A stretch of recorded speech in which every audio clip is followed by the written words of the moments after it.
तो चलिए कहानी को आगे पढ़ते हैं। नून तेल लकड़ी की कोई कमी न थी। देवता पितर की कृपा हुई। जनवरी में उमेश को बेटा हुआ। किस्नाती मारे खुशी के नाचने लगी। घर में लाउड स्पीकर लगा। पिंकी ने ढोलक बजाकर गीत गाया। कहवा में राम जी जन्म लिहले, कहवा में कन्हैया जन्मे हो। समूचा चांदपुर जान गया कि किस्नाती की नातिन कोयलर का गला पाई है कोयलर का। छठियार के दिन लौंडा नाच हुआ। फजलुआ को किस्नाती ने पैर से छाए गल और 51 किलो गेहूं दिया। रे फजलुआ खूब नचाओ अपनी नचनिया को। जय हो भिरगु बाबा, जय हो बलेसर बाबा।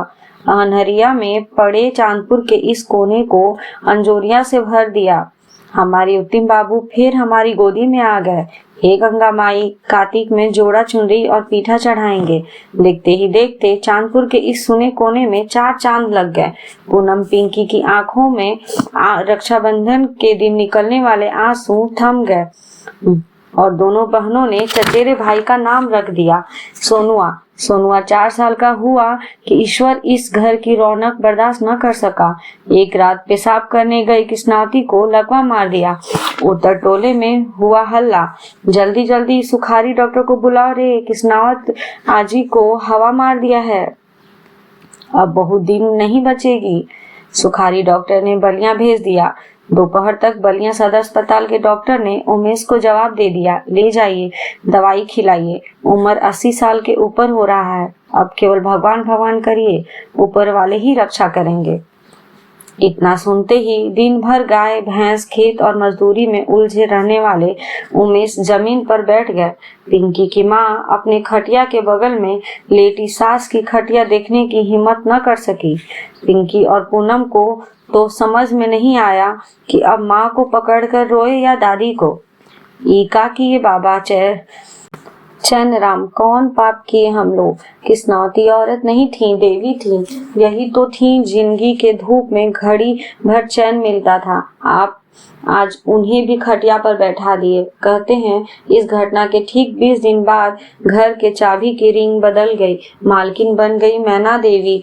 उस चाबी से घर के खाली बक्से और तिजोरी तो खुल गए, लेकिन बंद हो गया पिंकी के भीतर उत्साह, मासूमियत, उम्मीद का वो ताला जो किस्नाती के ठीक रहने से खुला रहता था। आजकल पिंकी हो या पूनम या उमेश, सब कम बोलते हैं। विधवा माँ ने बोलना उसी दिन बंद कर दिया जिस दिन वो छत से गिर गई थी। न जाने कौन सी ग्रह दशा चल रही है कि आज इस घर में हंसी की आवाज गूंजे जमाने हो गए हैं। आजकल पिंकी खाना बनाती है, सोनू को स्कूल ले आती है, घर का सारा काम करने के बाद पढ़ाई भी कर लेती है। उसे जरा भी फुर्सत मिलते ही बगल वाली मनोज वो भौजी की चिट्ठी लिखाती है, कोई स्वेटर का नया डिजाइन सिखाती है। राज को सुन वो भाभी आचार लगा देती है। उनकी मछली पतो गुडवा वो का आईब्रो बना देती है। टोले में शादी ब्याह हो तो ढोलक बजाकर गीत भी गा आती है, लेकिन घर आने पर हरजाई हो, छिनार हो, सिनेमा देखेगी, गाना गाएगी। पिंकी सांस नहीं लेती है। वो देखती है एक तरफ बीमार माँ, मरणसन दादी और इन दोनों की सेवा करती बेवा जैसी बहन पूनम। उसे याद आती है पूनम की शादी।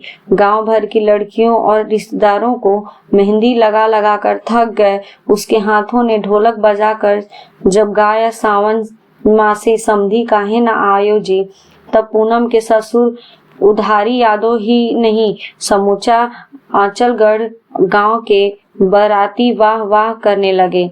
हाँ, तो दुल्हनिया की छोटकी बहनिया गजब गाती है, लेकिन आज गीत मंगल तो दूर, पूनम का चेहरा देखने की हिम्मत पिंकी में नहीं बची है। शादी के 1 महीने बाद ही लड़की दयादिन रोज पूनम से लड़ने लगी। एक साड़ी में फाल लगाने तक नहीं आता रेस को, नंदन रोज लड़ती, रे करियठी, मुंह बंद रख अपना। और एक दिन तो सास ने ये तक कह दिया, कंगाल की बेटी न जाने का सीख कर आई है, दाल भात तक नहीं बनाने आता इसे। पूनम की आंखों से तो अशुद्रा छूट गई। बस उस दिन जहर न मिला कि खामोश सोकर हमेशा के लिए सो जाए। तो भर नींद नहीं आई। रात भर उसके पति, ससुर, भसुर, ननद, दयादी न जाने क्या क्या बतियाते रहे। पूनम अगले दिन जैसे ही जगी, ननद ने झट से फरनामा सुना दिया। सुनो, पंडित जी ने साइट निकाल दिया है, चाचा को बुलवा कर चांदपुर चली जाओ और सोना की सिकड़ी, एक भैंस, 40,000 बाकी लेकर आना। तभी इस घर में पैर रखना, नहीं तो वहीं सरजू जी में डूबकर मर जाना। पूनम का दिल धक से बैठ गया। जैसे तैसे उसने सुखारी डॉक्टर के पीसीओ पर फोन करवाया। 2 दिन बाद चाचा उमेश गांव के कई लोगों को लेकर पूनम के गांव आंचलगढ़ गए और ससुर उधारी यादव के पैर पर पगड़ी रखकर गिर पड़े। उठा लीजिए गरीब की बेटी को, दहेज देने में कहाँ कमी की है। 51,000 नगद दिया। आप अपने घर में भले एक बल्ब ना हो, लेकिन आपको टीवी, पंखा सब दिया है। अब औकात नहीं है कि आपको कुछ दे सके। गांव के झांझाबा ने खूब समझाया, काहे नहीं मानते हो चौधरी, अब ये तुम्हारी बेटी है। घर में बीमार माँ, बीमार भौजाई है, एक लड़की अब जवान हो रही। उमेश पर भरोसा रखो, जुल्म मत करो। लेकिन कोई नहीं सुना। बिहान हुआ, पूनम चांदपुर आई। किस्नावती की आंखों में तो आंसू रुक नहीं रहे थे। पिंकी दीदी दीदी कहकर गिर गई। का हाल बना दिए सब हमारी सिया सुकुमारी का। आज पूनम को चांदपुर आए 2 साल बीत रहे हैं। आज तक सास ससुर दूल्हे ने पूनम की खबर तक नहीं ली है। अब तो टोले में सब बतियाते हैं, पुन्नी का भतार दोसर मेहर रख लिया है।